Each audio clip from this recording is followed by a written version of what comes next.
Hi, my name is Billy Sue Chapins, and I'm a lead program manager on the Windows User Experience team. Today I'm going to show you some of the work we've done to re-engineer the boot experience in Windows 8. In our previous video, we showed you just how fast a machine is going to boot. You may have noticed in that video, the boot looked a little different. It felt seamless from the time you hit the power button. Today I'm going to walk you through some of those changes we've made to the user experience.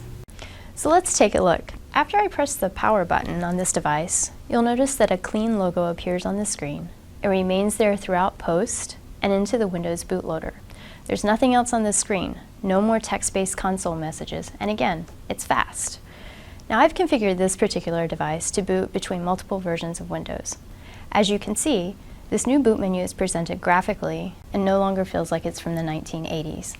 Also, we've designed the boot experience to be better suited to devices without a keyboard, so this menu is also touchable. I can quickly tap the OS that I want to boot and be on my way, or I can choose to navigate to change defaults and either change the default timer or the default OS.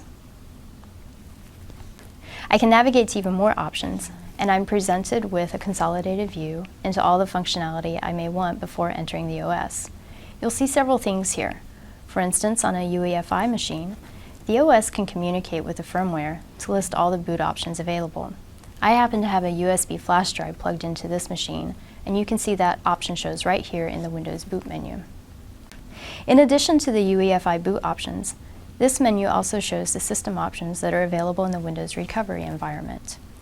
Let's say that I recently installed a new driver on this machine, and unfortunately, it was faulty and caused problems that prevent me from logging in. I can choose Command Prompt and reboot into the Windows recovery environment where I can have full access to this device. I'm rebooting into the recovery environment so that I can enter my credentials before accessing the Command Prompt. We wouldn't want to allow just anyone to walk up to this machine and get Command Prompt level access.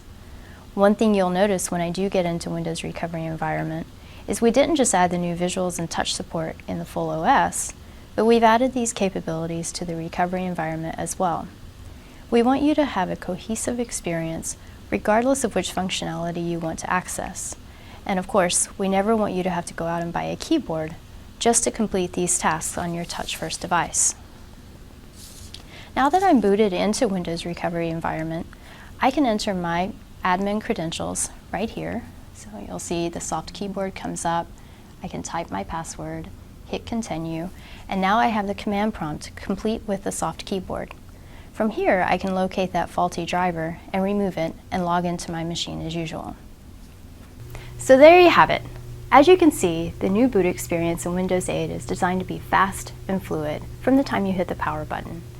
If there are tasks you need to complete before the OS boots, we want those to be easy to reach, easy to navigate, and look and feel like they're a part of Windows.